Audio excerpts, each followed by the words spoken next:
Alright, my boys, so if you're watching this video right now, there's something we got to get out of the way because I feel like a lot of y'all are having problems with shooting. Obviously, if you click on this video, of course you're having problems with shooting, but look, this is how you're going to get your jump shot right and stop missing your shots. Now with Hoops Life, there's one thing you need to understand is that depending on your shot rating, as in your 3-pointer and your mid-range, that will determine how much your green window is. Now having a higher green window means you'll be able to make more shots and green them. Having a lower, you'll probably make a lot of full bars and yellows. Now this may leave you with the question, how high does your 3-point rating need to be to actually green shots as well with your mid-range? Well guys, I'll tell you guys right now, it really only needs to be at least at 85 and above, because anything lower than that, you're most likely going to get a full bar every time, regardless of mid-range, 3-pointer, wherever you're at, you're going to get a full bar. And trust me guys, I've been playing this game for damn near a year, and I'll tell you guys, you're going to need at least at 85 and up. But what if you don't want to sacrifice your attribute points and you want to have more of a balance build like an 83-pointer, an 80 dunk, etc.? Well, there are alternatives. One of the things I recommend doing is first taking off your jump shot meter, as this does give you an advantage as in a slight boost in your shooting percent, and you'll be able to green more, as you guys can see in the clips in this video. Another thing I recommend is, since Hoops Life did drop an infinite boost game pass, which is only about, I believe, $5, you guys are actually able to boost your stats from +5. So if you guys have an 83-pointer on your build, you'll still have that balance on your finishing, and then you'll be able to use the shooting boost to get your build from an 80 to 85, and then you'll be able to green more on a build that's not really meant for shooting and is more prioritized on finishing. But you may ask, how do you take your meter off? Well, with Hoops Life being such a difficult game, you can actually only take your meter off in certain game modes such as park and stage. Matchmaking, anything else, you cannot take your meter off in, which actually sucks. But this is how you guys will do it when you guys go into a park game or anything like that. It's going to be this option right here. Now listen up, because this is where it gets important, so make sure to pay attention to this right here. When shooting with no meter, you need to have a release point, which is most likely going to be at the top of your head, is when you're going to release the ball.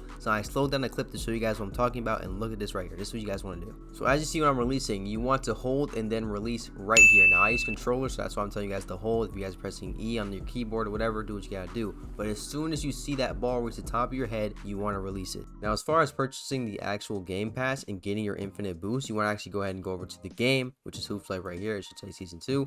You want to go to store, which is listed under the game right here, and you'll see infinite boost game pass. Now it's 600, which is a little over $5. If you guys do not want to pay for that, as well as there will be other alternatives that will list in this video as well, so don't worry about that. But this is something I highly recommend you guys get if you don't already have it.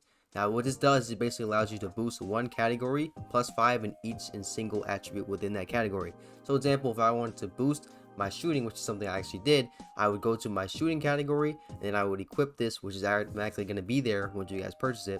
And then I had an 83-pointer, so with this I have a +5, so now I would have from an 80 to an 85 3-pointer, as well with my mid-range and all that would go up +5. So it's actually really good to have, and I definitely recommend purchasing this.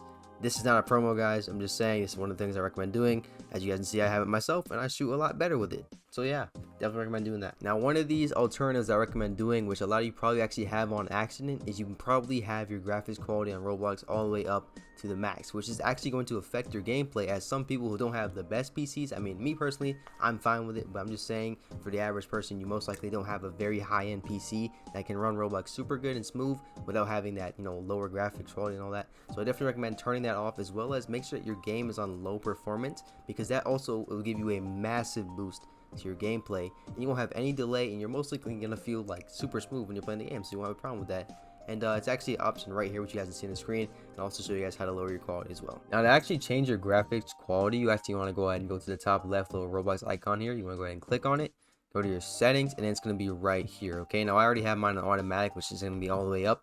Now for some people it's probably gonna look like this. If you guys go ahead and do this, it's probably gonna be on manual like this, whatever. And one of the default things, it'll actually take your quality all the way up to the top, which it makes your game look really nice, and you get all the shades and all that stuff, and it just looks really good. But as far as performance, it's actually doing a bad thing to your game. So if we go right here, you can actually turn on performance stats as well. This is another thing I definitely recommend using to be able to pretty much pick what you guys want to have. So if you guys go to performance stats right here, it will tell you guys your CPU and your GPU, which are the main things, as well as your ping.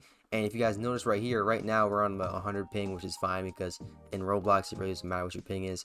If we were to head and go to our graphics quality and we were to go to automatic, it actually drops just a tad bit. And then if we wanted to actually set it to something that we actually want to go with as ourselves, and if we were to set it all the way down to where our game looks like basically Minecraft, that would be your ping. Now your GPU and your CPU are using less, which is actually a benefit to your computer and all that, as if it would to if you had it maxed out, it'd be using a lot more. So that's one thing I recommend doing to basically make sure you guys turn on your performance stats just when you guys are figuring out what kind of graphics quality you want to have for your Roblox game. And after that, go ahead and turn it off because it might be annoying to have on your screen when you're playing the game. But other than that, I definitely would say, as far as for people who don't have the best PC and it's kind of low end or whatever, I would recommend setting your graphics quality to just about in the middle right here, being 5 bars right here. And this is probably going to be the best option for you. For the people who play on the Microsoft version, which is like the store version of Roblox, which don't have as much access as the regular application, it's going to be a little bit similar. However, your game will be a little bit more high FPS since it's off Microsoft. But you want to basically do the same thing as I do here to figure out what kind of graphics quality you guys want to run to not have, you know, lag or anything like that. But yeah, man, that's basically a wrap up today's video. So if you guys have any other tutorials, stuff like that, you guys want any tips, you know what I'm saying, things like that on this channel, definitely let me know. I'm below in the description by joining that Discord server, because that's where you guys will be able to contact me, ask me questions, and get the most responses. Because I'm not gonna lie, on YouTube, I'm not the most active when it comes to replying to comments and all that stuff, because for some reason I don't get the notifications. So unless I'm actively on YouTube, I won't see your comments. So my apologies to that, guys. But definitely join the Discord server. We have about damn near 3,000 people in there right now, so definitely check that out. We have voice channels. If you just want to chat, chill, whatever you want to do, join the Discord server. By the way, make sure that like button is blue if you guys want a new video. Once again, you know what I'm saying, check out that Discord server. I know I keep promoting a lot, but y'all definitely got to go ahead and hit that up and join it. If you guys want to play with me on this game, just add me, you know what I'm saying. You guys can see right there, it's the same as my YouTube name, and it's on the screen right there. So that's how you guys can add me, you know what I'm saying. If I'm in your park, whatever, just send me an ad, you know, friend request or whatever. I got y'all boys, we can run it up. And yeah, that's basically the end of the video. Thank you guys for watching at the end of the video. Make sure to like, subscribe, hit the bell if you're new. And yeah, man, we're out. Peace.